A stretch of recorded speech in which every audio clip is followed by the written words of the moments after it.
Hello everyone. This segment covers the notable works of Chaucer which he wrote during his middle phase or the Italian period, when he was extremely influenced by the Italian writers such as Giovanni Boccaccio, Dante and Petrarch.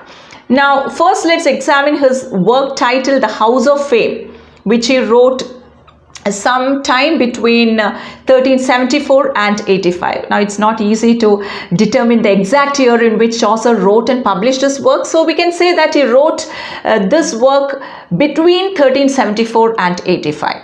Now again, this is a dream allegory in octosyllabic couplet.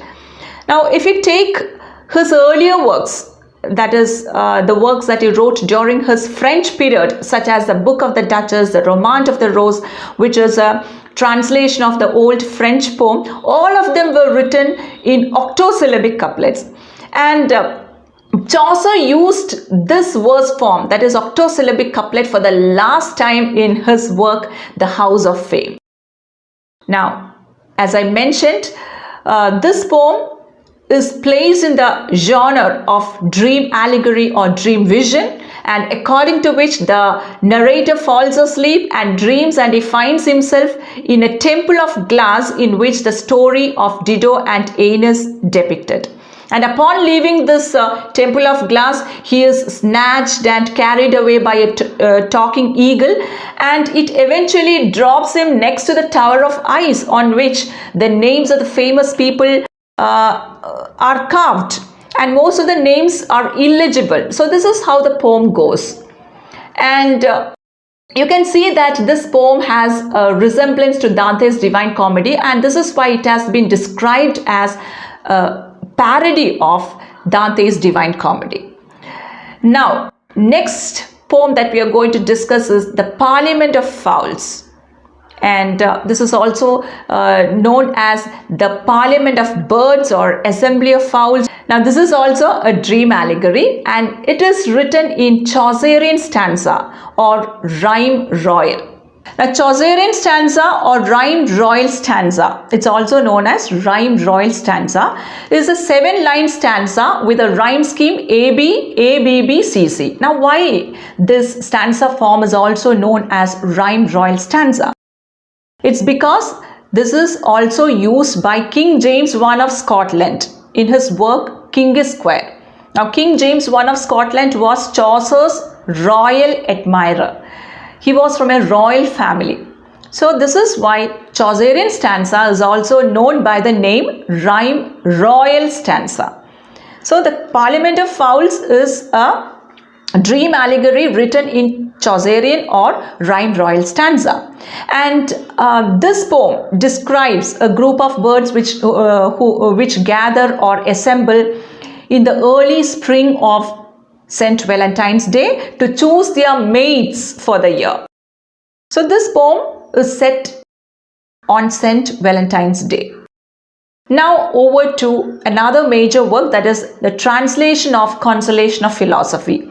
Now this work is originally written in Latin by a 6th century Roman philosopher named Boethius. Now Boethius was accused of treason and he was sentenced to death, and so he wrote this work in prison. So this philosophical work was written while he was in prison awaiting execution, and Chaucer translated this Latin work into Middle English. So we also have King Alfred, who was a Saxon king, who translated this Latin work of Boethius into Old English.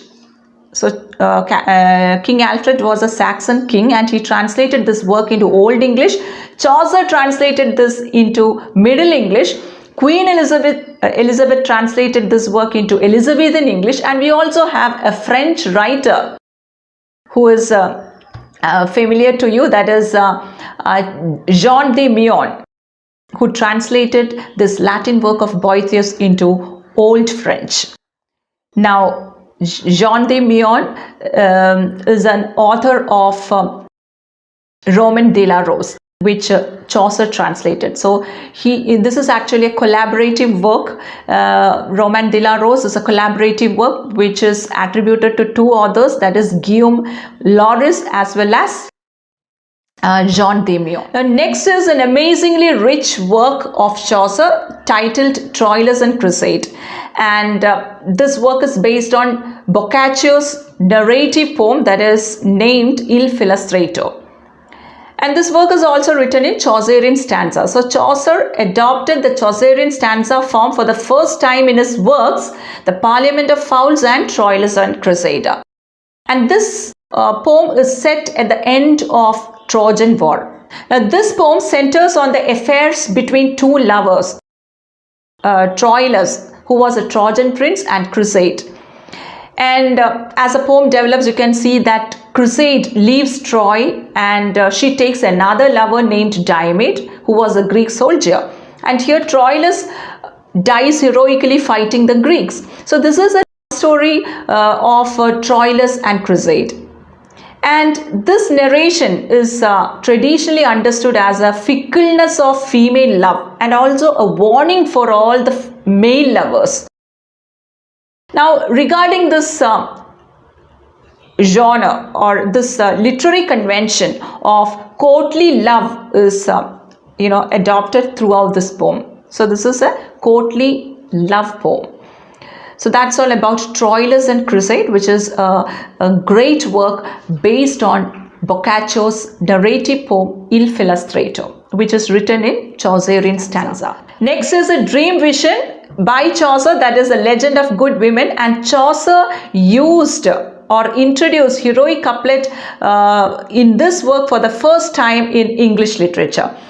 So he used octosyllabic couplets in his earlier works, and this is the first time that he used decasyllabic couplet in English literature, and that is in his work The Legend of Good Women.